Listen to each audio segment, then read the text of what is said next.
check out if the modes work. Alright, let's unplug this because it's a little unsafe. And let's get to... A lot of you have been asking me on Instagram, TikTok, and even in these comments how to install the Underglow. So today I'll be walking you through Underglow installation, and it's going to be on this Corolla right here. Here is the Underglow kit that I will be using on this car today. You can find the link for it in the description of this video. It is the one that I have been promoting for the longest time. It works with your phone. It has a ton of modes with patterns and all that type of stuff, and it has solid colors. I think it's great. Also, there are 6 strips in here, so it covers most of the car all around. We're gonna get to that real quick. First thing I need to do is jack up the car so that I have more access underneath the car. Now that I have the car jacked up, I am ready to get started on the Underglow. Hello! Good morning! How are you? I'm good. Let's pop open the hood so that we have access to the battery. Make sure to put this stick on there. There we go. Alright, and my plan of attack is going to be, obviously, positive is going to go to positive, negative is going to go somewhere grounded on the chassis of the car, and then I'll be running 2 strips in the front, 1 long one on the side, and 2 strips in the rear, and another one on that side. I still need to figure out how I want to run the wiring so that it looks neat and it doesn't have any failures in the future. So I'm going to think about that, and then I'll let you guys know when I have an idea. Here you can see staff of the apartments admiring my car. This guy actually got out of it to check my fitment. Now he's going to the back. I think he approves. But let's take a quick break and go on our 10 adventure of the day. Baby, what are you working on? Just cleaning my wheels very fast. As you guys know it in every video, Tien is cleaning one of her cars because that is what she loves to do the most. Don't judge me. I'm not judging, I'm just so proud of you. There's her other UFO over there.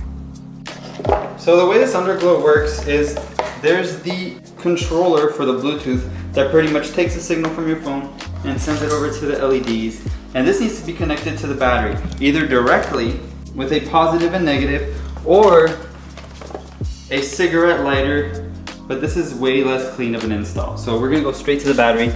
I'm gonna disconnect it. You can see that the controller splits in 2 right here, which leaves 2 in the front, 2 on the side, and then 2 in the rear. But I'm gonna disconnect it so that I can work with this a little bit better because there's a lot of wires to hold around all the time. I went ahead and spliced this wire up so that there's a little bit more wire exposed. And then I'm going to put some ring terminals on here so I can connect it to where I need it to be. This one's gonna go positive, and this one's gonna go somewhere on the chassis.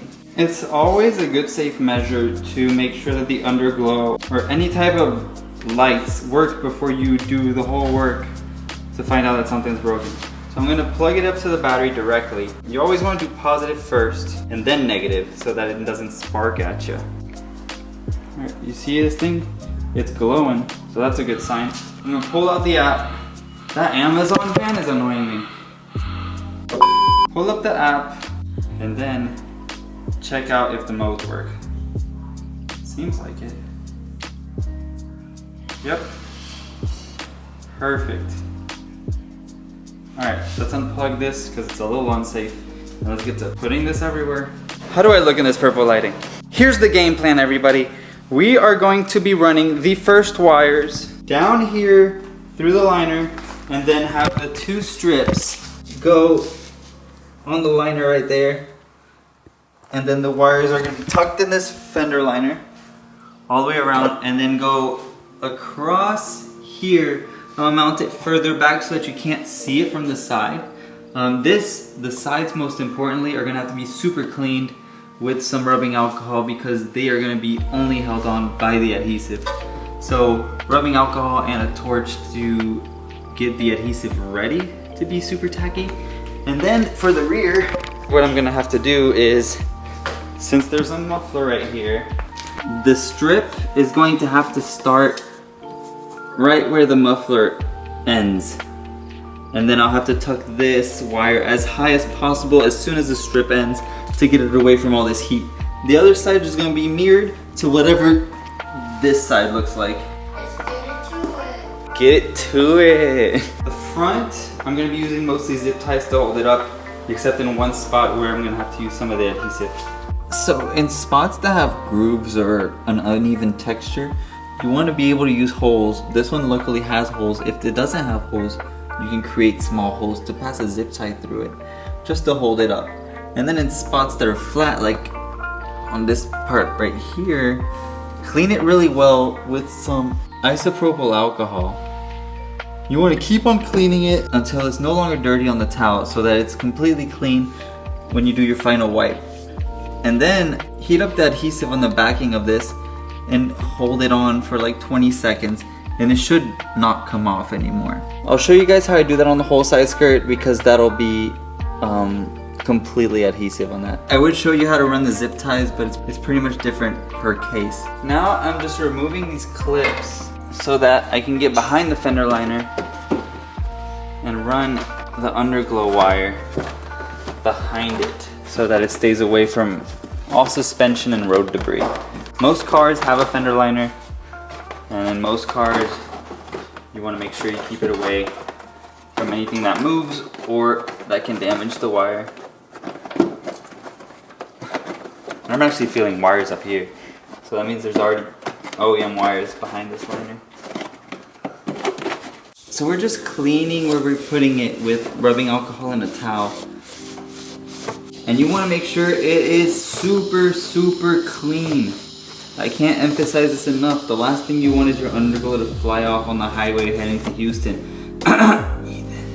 We're gonna peel the adhesive backing, which is super, super easy every time. Never had a problem with this, ever. There you go. I'm gonna use a torch just to heat it up.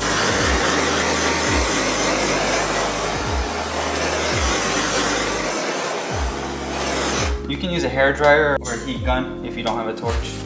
You don't have too much time to work with it because it'll get cold, but this makes it super tacky. There's that.